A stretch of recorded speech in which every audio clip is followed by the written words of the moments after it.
Assalamualaikum warahmatullahi wabarakatuh. Ya, kita ketemu lagi. Bagaimana kabarnya? Semuanya dalam keadaan sehat kan? Mari kita lanjutkan pembahasan tentang gerak melingkar. Ya, jadi kali ini kita akan bahas tentang gerak melingkar. Nah, kita tahu bahwa yang dinamakan dengan gerak melingkar adalah gerak yang lintasannya berupa lingkaran. Nah, seperti skema yang sudah disediakan di layar ini, kita bisa melihat bahwa gerakan benda yang mula-mula berada di titik A, itu benda yang mula-mula berada di titik A, nah bergerak melingkar ya secara beraturan ini ya, bergerak melingkar secara beraturan. Nah, pada lintasan tertentu, ini lintasannya yaitu berupa lingkaran. Nah, inilah sebenarnya yang dinamakan sebagai gerak melingkar gitu. Nah, pada gerak melingkar kita perlu perhatikan beberapa hal gitu ya. Yang pertama ya, ini kita melihat ini dari pusat menuju titik A ini ya, dari pusat lingkaran sampai ke titik A ini kita sebut sebagai jari-jari lingkaran ya, sebagai jari-jari lingkaran yang kita lambangkan dengan R. Nah, kemudian benda yang diikat di sini bergerak melingkar ke sana ya, bergerak melingkar pada arah ke situ. Nah, lintasannya ke sana. Nah, ada satu besaran fisis ya, besaran fisis yang arahnya selalu tegak lurus dengan jari-jari lingkaran ya. Besaran fisis itu tidak lain adalah kecepatan yang kita lambangkan dengan V ini ya. Dan dengan V ini kita sebut sebagai kecepatan linier ya. Namanya adalah kecepatan linier. Nah, gitu, kecepatan linier. Nah, dengan catatan bahwa arah kecepatan linier ini selalu membentuk sudut 90 derajat dengan jari-jarinya, dengan jari-jari lintasan. Nah, sementara ada besaran fisis lain yang lintasannya selalu mengikuti arah gerakan ini, yang selalu mengikuti arah gerakan ini, yang disebut sebagai kecepatan sudut ya, kecepatan sudut yang dilambangkan dengan omega ya. Jadi omega ini adalah kecepatan sudut.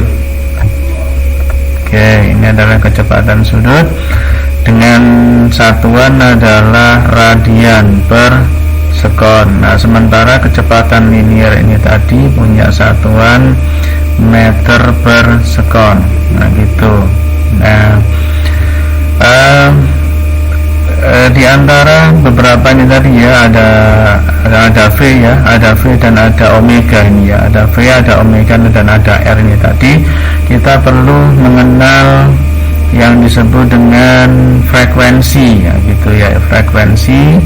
Jadi kalau ada benda bergerak dari suatu titik memutar gitu, kemudian kembali ke titik tersebut, ada satu istilah yang kita harus pahami yang dinamakan sebagai frekuensi ya, yang dilambangkan dengan F gitu, yang dilambangkan dengan F.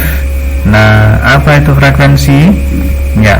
Frekuensi adalah banyaknya getaran ya, banyaknya getaran tiap satuan waktu. Nah, gitu, banyaknya getaran tiap satuan waktu. Jadi atau banyaknya putaran boleh ya, ini ya, banyaknya getaran atau putaran yang dilambangkan dengan N tiap satuan waktu atau tiap detik. Jadi misalkan benda itu awalnya berada pada posisi A, kemudian berputar ke sana, putar terus itu sampai kembali lagi ke titik A. Nah, ini dinamakan satu putaran ya, satu putaran. Nah, dalam waktu 1 detik ini nanti menghasilkan berapa kali dia berputar. Nah, gitu, ini namanya adalah frekuensi. Nah, frekuensi ini punya satuan putaran ya, putaran ya per detik ya, putaran per detik ya, atau putaran per detik ini sering disebut sebagai hertz ya, satuannya adalah hertz gitu. Nah, selain frekuensi ada juga yang disebut sebagai periode ya, periode yang dilambangkan dengan T besar. Ini T besar. Nah, periode itu didefinisikan sebagai waktu yang dibutuhkan, ya, waktu yang dibutuhkan untuk melakukan satu kali putaran, ya. Berarti waktu yang dibutuhkan untuk melakukan satu kali putaran, gitu bacanya, ya. Jadi kalau ini, oke, saya lingkari seperti ini. Oke, saya lingkari seperti ini bacanya adalah periode itu adalah waktu yang diperlukan untuk melakukan satu kali putaran. Nah, gitu dilambangkan dengan T per N gitu. Nah, kalau kita melihat, ya, kalau kita lihat sekilas, ya, sekilas dari rumusan antara frekuensi dan periode ini, ya, frekuensi dan periode ini kelihatan saling berkebalikan gitu, ya, saling berkebalikan. Berarti kalau ini kita bisa tuliskan hubungan antara frekuensi dan periode, kita peroleh bahwa frekuensinya itu adalah seper periode, ya, gitu, ya, frekuensinya adalah seper periode. Jadi ini perlu diingat-ingat, atau boleh juga periode yang adalah seper frekuensi, seper F gitu, boleh dibalik itu. Nah, kita kembali ke gambar ini, ya, ke sketsa ini. Nah, ini kita tunjukkan bahwa di sini ada theta, ya. Di sini ada theta. Ini omeganya sudah, ini tadi diwakili juga sudah, ini, ya, ini adalah omeganya, yaitu kecepatan sudut. Kita lihat dulu theta ini, ya, theta. Nah, theta atau sudut yang ditempuh ketika dia melakukan satu kali putaran, ya. Dalam satu kali putaran, theta itu menempuh sudut sebesar 2pi. Nah, gitu. Tetanya membentuk sudut 2pi kalau dia menempuh satu kali putaran, ya, satu putaran. Nah, gitu. Tetanya adalah 2pi. Nah, sementara kita melihat bahwa titik A ini untuk dia berangkat sampai dia kembali lagi ke titik A itu merupakan keliling lingkaran. Ya, betul, ya, bahwa ini adalah keliling lingkaran.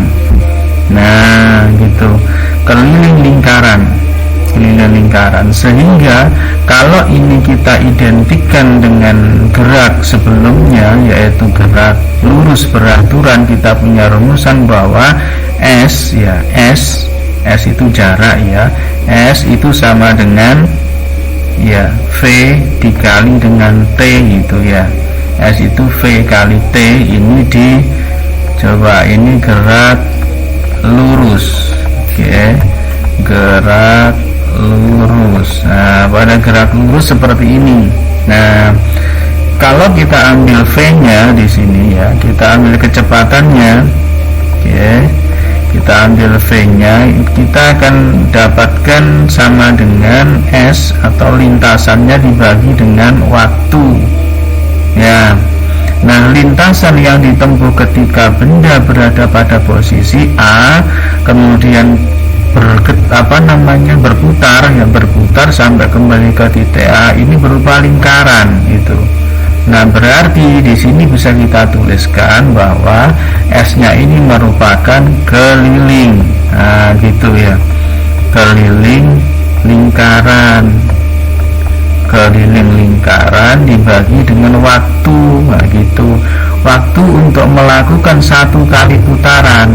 Karena ini keliling lingkaran juga satu kali keliling ini, ya, berarti waktunya juga waktu untuk melakukan satu kali putaran. Tidak lain kita sebut tadi sebagai frekuensi. Nah, gitu, kita namakan sebagai T besar, ya, kita namakan sebagai T besar. Sehingga di sini keliling lingkaran kita tuliskan sama dengan 2. Keliling lingkaran itu adalah 2pi R, ya, 2pi, ya, 2pi dikalikan dengan jari-jarinya dibagi dengan periode. Nah, inilah kecepatan liniernya. Sehingga dari sini kita nanti bisa peroleh yang kita namakan sebagai kecepatan sudut yang kita turunkan dari rumusan-rumusan yang ini gitu. Nah, Nah, jadi kecepatan sudut yang kita namakan sebagai omega itu bisa kita tuliskan sama dengan 2pi, ya 2pi per t. Nah gitu, 2pi per t ini adalah omega, kecepatan sudutnya seperti ini. Sehingga dari rumusan yang ada di bawah ini kita dapatkan hubungan antara besaran fisis yang ada gitu, yaitu apa? Kecepatan linier sama dengan ini kan 2pi per t. Nah coba saya tulis ulang nih ya, 2pi per t dikali dengan r. Nah sementara 2pi per t ini tadi kita sebut sebagai omega gitu, sehingga V nya adalah omega dikali dengan r. Nah inilah hubungan antara kecepatan linier dengan kecepatan sudut. Nah gitu. Nah gimana, bisa dipahami kan? Nah gampang. Oke. Baik, untuk bagian pertama ya, penjelasan tentang graf melingkar ini dulu. Nah, tetap jaga kesehatan, tetap belajar dengan penuh semangat, dan semoga sukses.